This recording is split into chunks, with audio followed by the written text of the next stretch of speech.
Good evening, everyone. Welcome to the University of South Carolina School of Music and to the lecture recital that we'll be presenting tonight. Tonight, Brian Black II, one of our third-year doctoral students in choral conducting, will be presenting his lecture recital. This is one of his last requirements for the DMA, so we're very excited for him. If you would please take this time to go ahead and make sure that your cell phones are silenced or are in airplane mode so that we don't have the recital disturbed tonight.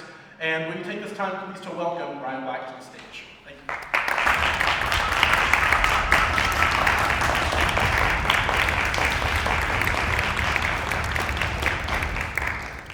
you. Good evening. Thank you for joining me tonight for this lecture recital. Tonight, I will be presenting my dissertation topic, exploring the intersections between gospel music and European choral traditions through selected works of Isaac Cates, Diane L. White-Clayton, and Raymond Wise. Collegiate choral conductors most often instruct students whose primary choral repertoire exposure in the academic setting is music of the traditional Western canon.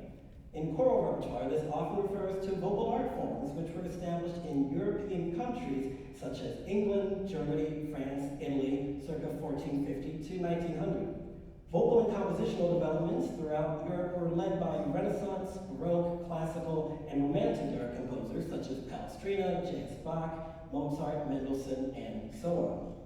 For modern collegiate students trained in European choral traditions, the oral, written, and overall musical language and vocal technique of the gospel style can be unfamiliar.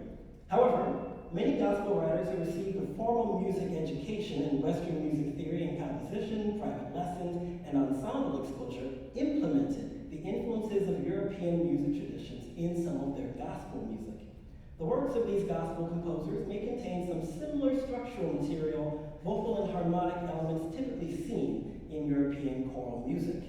Collegiate choral conductors interested in familiarizing themselves and their students with gospel music may benefit from exploring gospel works which contain similar European choral traditions. Today, I will present musical intersections between the gospel and European choral music traditions. I will discuss selected works of 3 gospel composers to demonstrate accessible elements of gospel music for collegiate choral ensembles. These musical elements will explore some comparison of styles, examples of where European choral traditions influenced the works of some gospel composers, and appropriate pedagogical techniques for the gospel style. This will include information on each composer's musical background, examples of how their formal music education influenced their gospel writing, and insight from composer interviews. Isaac Cates' musical roles include singer-songwriter, pianist, composer, arranger, conductor, educator, and vocal coach. He is especially known for his choral work and gospel writing. Listeners of his music are often able to identify his infusion of classical and gospel music traditions shaped by sophisticated harmonies, polyphonic rhythms, and complex piano accompaniments.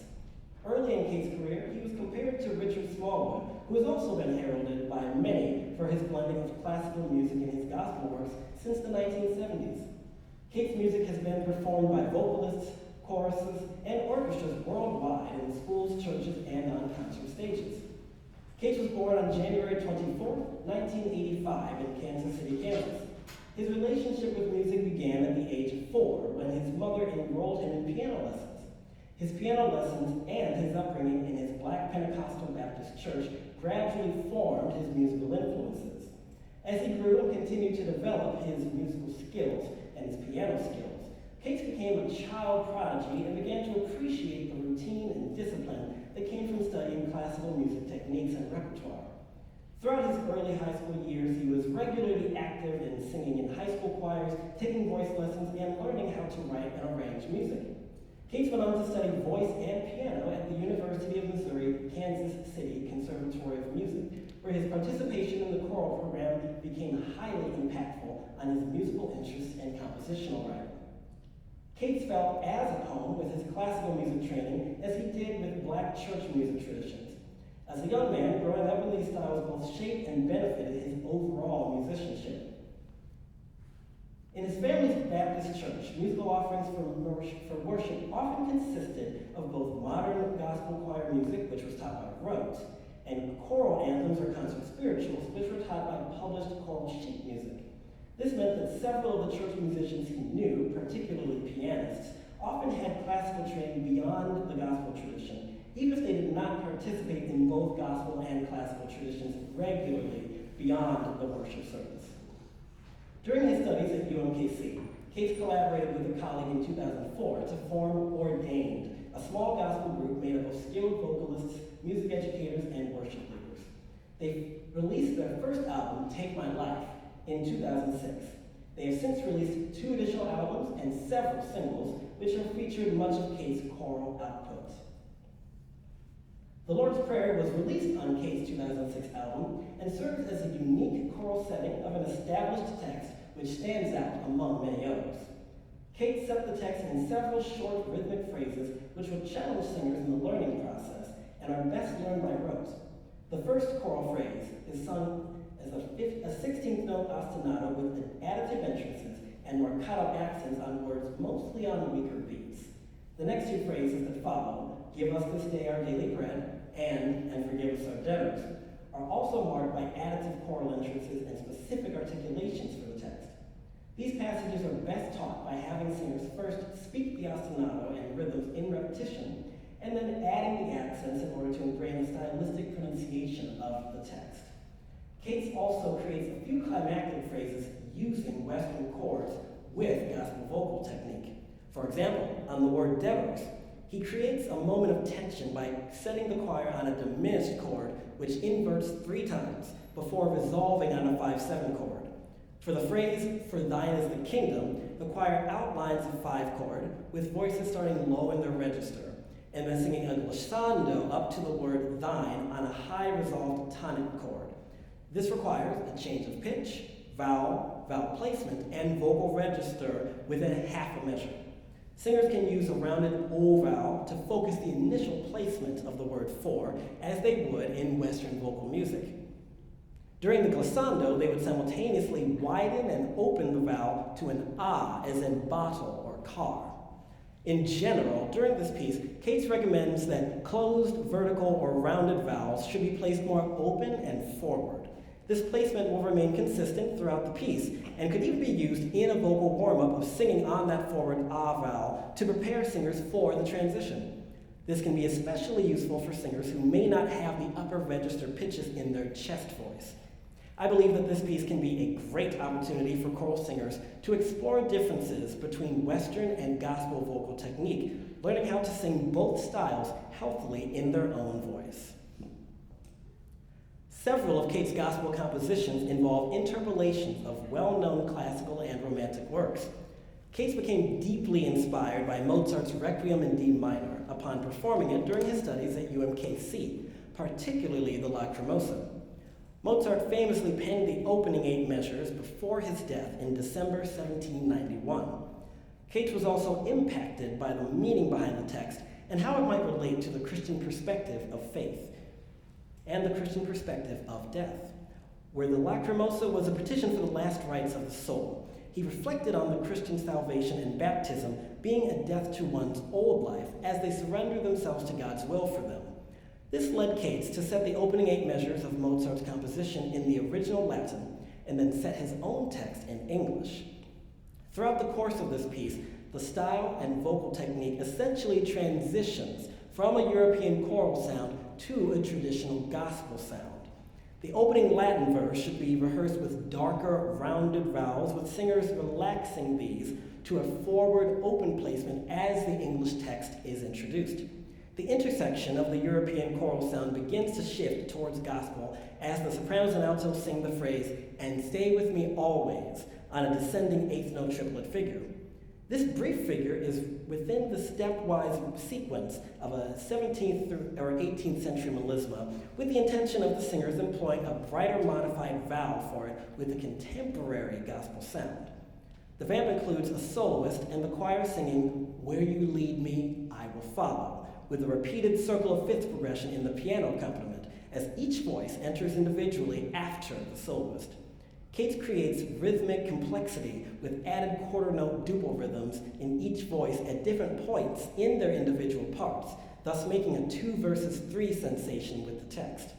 This will need plenty of rhythmic attention and counting in rehearsal, which may also benefit from some rote teaching. The initial reception of this piece was divisive. Most of Kate's black church singers who were not classically trained were confused between the use of Latin choral text and the European-based choral sound of the opening section, while classically trained choral musicians initially disliked his treatment of Mozart's opening 8 measures. However, the piece later resurfaced once Cates and Ordain performed it for the 2019 ACDA National Conference in Kansas City. This conference performance led to increased exposure for Cates, Ordained, and this piece among choral conductors, with the video recording becoming viral online in recent years as an example of classical music merged with gospel. I also find it significant to perform this piece today, December 5th, the anniversary of Mozart's death. Here are The Lord's Prayer and Take My Life Lacrimosa by Isaac Cates.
I'll go where you want me to go.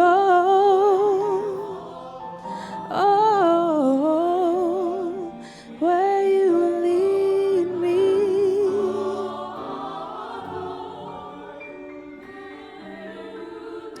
I will follow where you lead me. I will follow.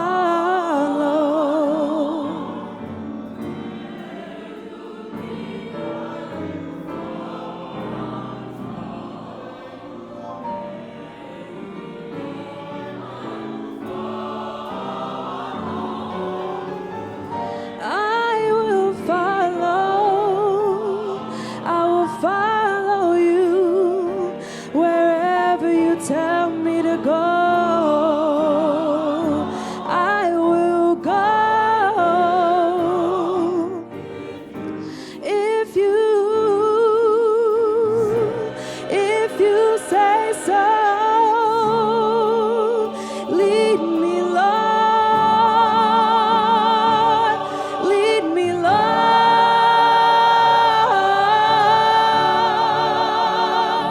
Take my life. Take my life.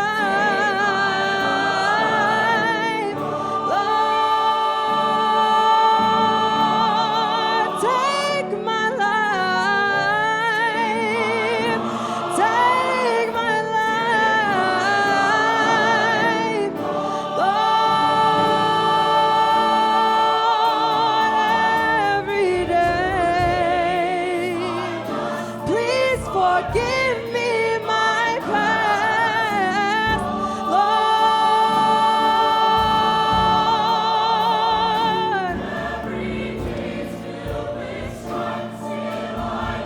Still I give you my life, Lord. Take my life. Take my life, Lord. Take my life. Take my life, Lord. Take my life. I surrender to you, Lord.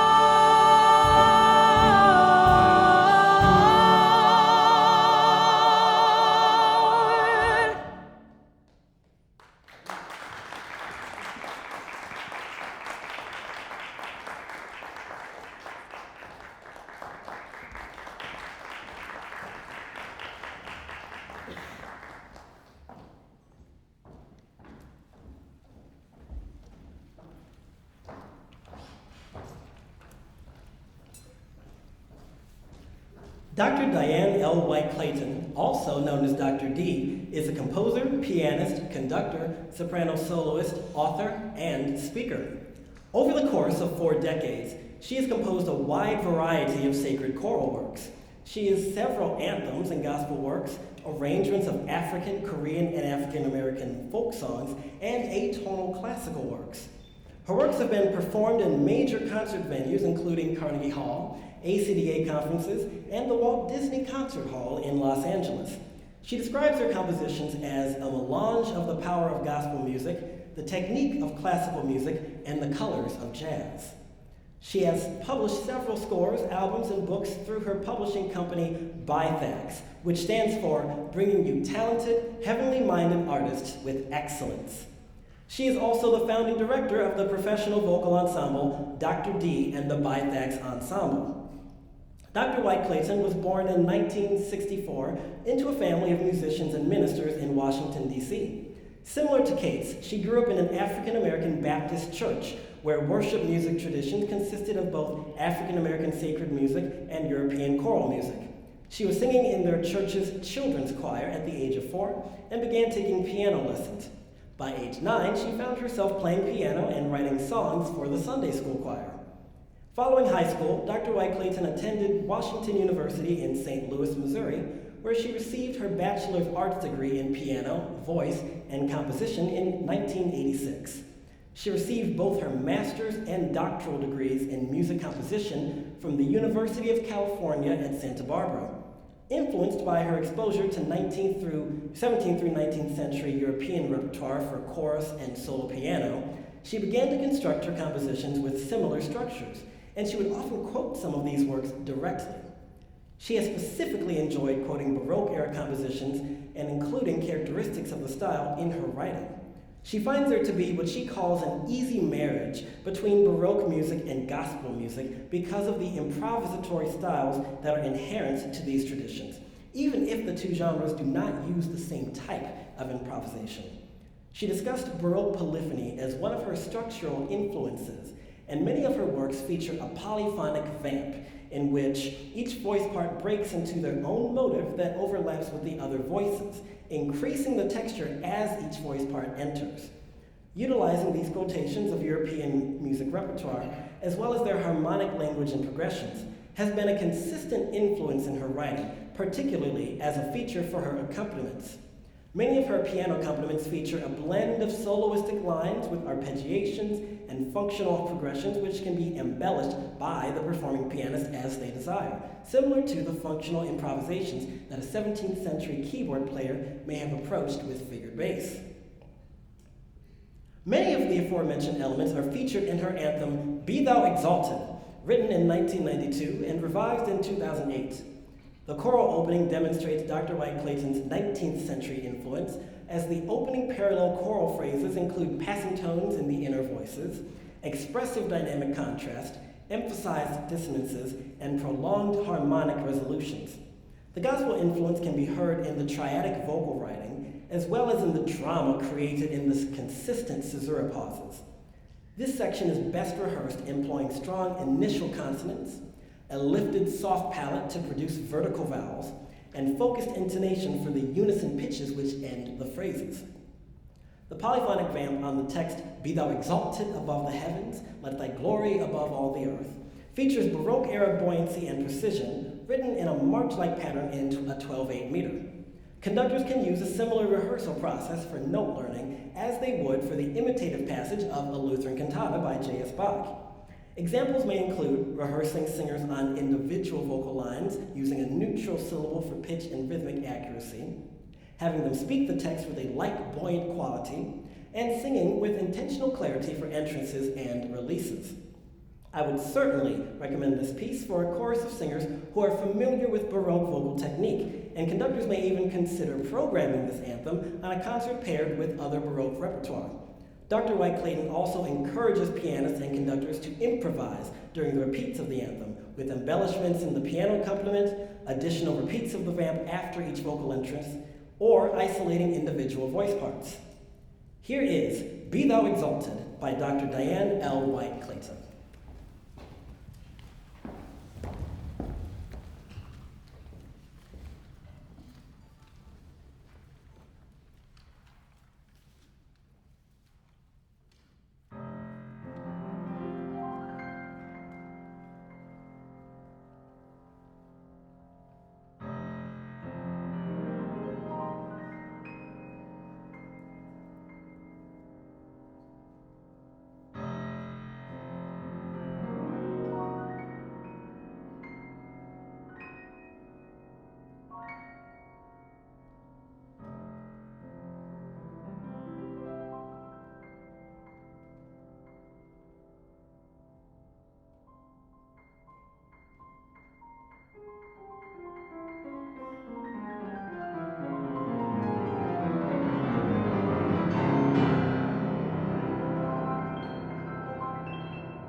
Dr. Raymond Wise has been an active musician and educator for several decades, engaged in a variety of roles.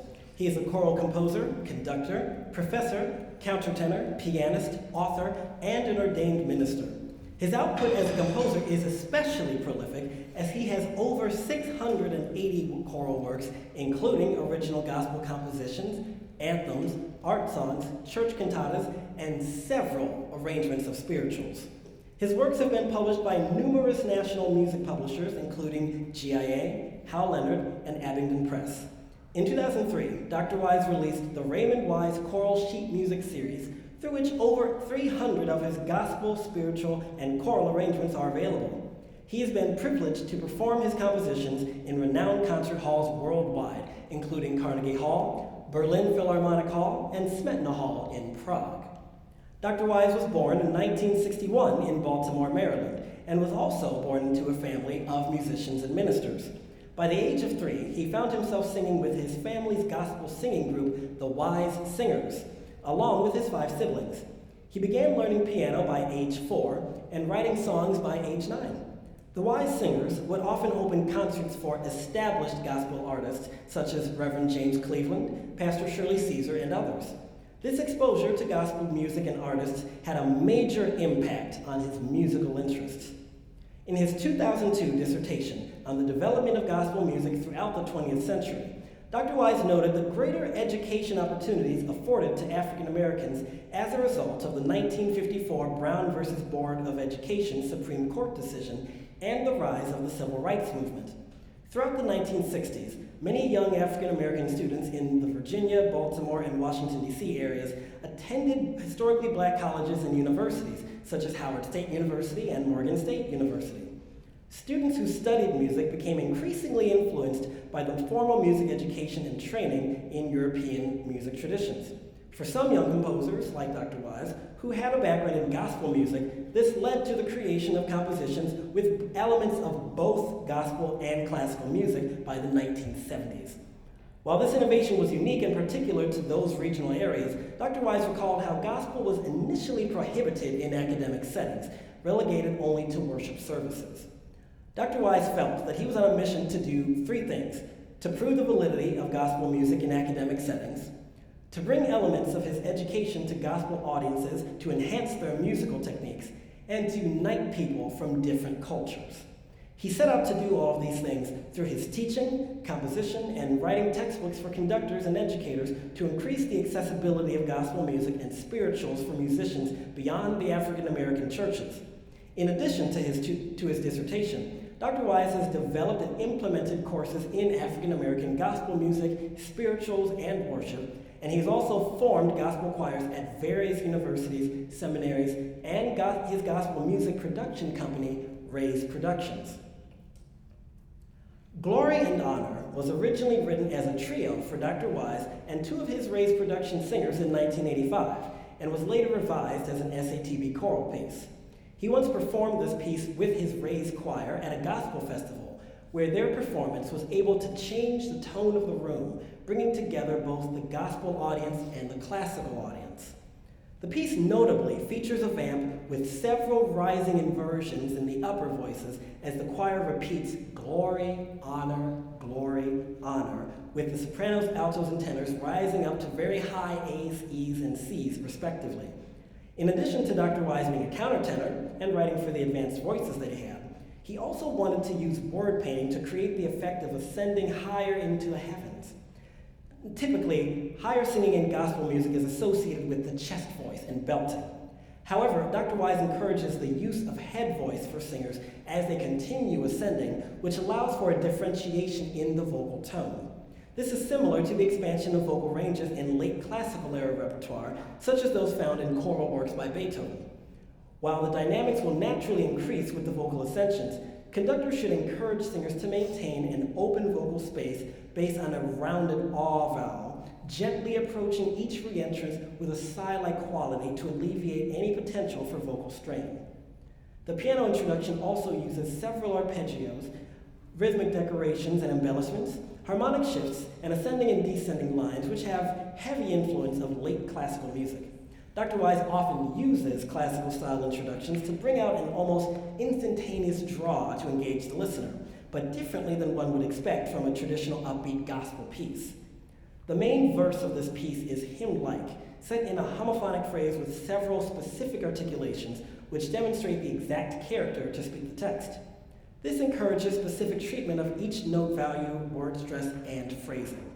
Conductors should rehearse the piece by speaking the text with these articulations and the dynamic contrast in order to establish these nuances before even learning pitches.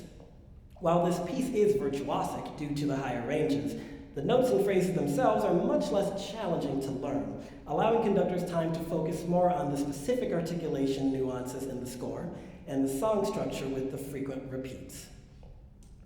Lord Send Your Spirit was originally written for Dr. Wise's church youth choir as an anthem response for a sermon given by his brother based on Acts 1, verse 9.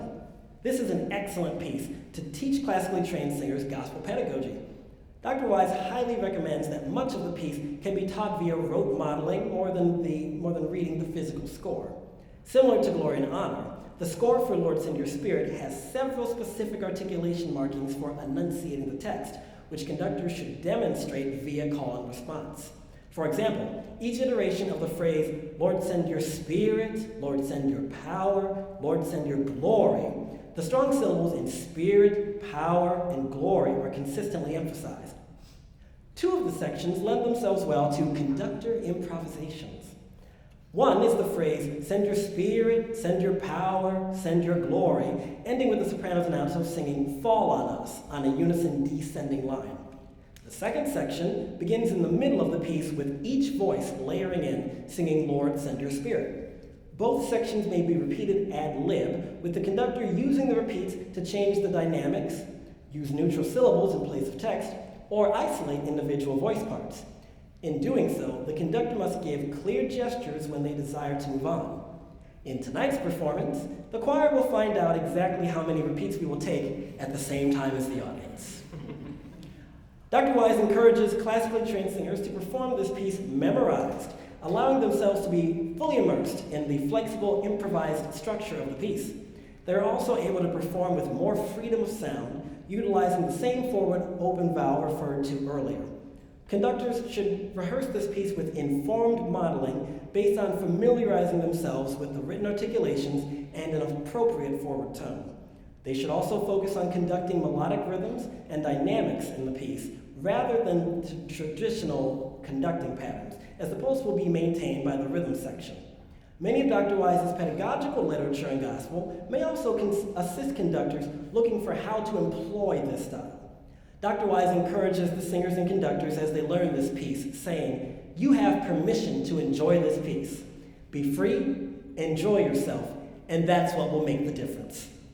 Here are Glory and Honor and Lord Send Your Spirit by Dr. Raymond Wise.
The works of these three composers are only a sampling of repertoire with intersections between the gospel and European choral traditions. In the initial stages of my research, I explored several gospel works by composers dating back as early as the 1950s to the present. For those interested, I would highly recommend exploring these fascinating works by gospel composers such as Roberta Martin, Dr. Mattie Moss Clark, Thomas Whitfield, Donald Lawrence, and of course, Richard Smallwood. Gospel is a dynamic, engaging genre of music that has captivated musicians throughout the many decades of its development. It's my sincere desire that this study of intersections may help to demonstrate accessible elements of gospel music for collegiate choral ensembles, and that it may also help to demystify aspects of the gospel traditions for conductors who are less familiar with the style. Connections that are drawn between the performance practices and pedagogies of gospel and European choral music can benefit conductors who are seeking to be more inclusive in their repertoire programming. In closing, I would like to thank the faculty members of my recital and dissertation committees for your guidance throughout this research process. Thank you to Dr. Brigitta Johnson, Dr. Scott Weiss, Dr. Jabari Glass, and my major professor, Dr. Alicia Walker. It is truly an incredible privilege to learn from you all. Thank you to my colleagues in the graduate choral conducting cohort for your endless and critical support. Thank you to our singers in the graduate vocal ensemble, our rehearsal accompanist, Olivia Colomeo, and to Nani Garner, Jonathan French, Christopher Baxter, and Christopher Lyseth for lending your time and talents to my recital program. Thank you to the many educators, composers, and gospel artists who contributed to my research through interviews, resources, and words of kindness. Thank you to Dr. Raymond Wise, Dr. Diane L. White-Clayton, Isaac Cates, Dr. Karen Burke, Dr. Jason Max Ferdinand, Carolyn Brewer, Bernadette Sally, Reverend Charles Myricks Jr., Rodney Hubbard, and Jaron M. LeGrare. Thank you to my family, my siblings, grandmother, and extended family members for investing in my educational pursuits. A very special thank you to our parents. Thank you to Rodney and Tracy Griggs, and to Brian and Reba Black Sr. for instilling me with a love for gospel music at a young age. They're watching live and celebrating their 36th wedding anniversary, so happy anniversary, Mom and Dad. Finally, a huge thank you to my wife, Brianna, for every prayer, every encouragement, and every "you got this" throughout the past 3 years. Thank you all for listening, and good night.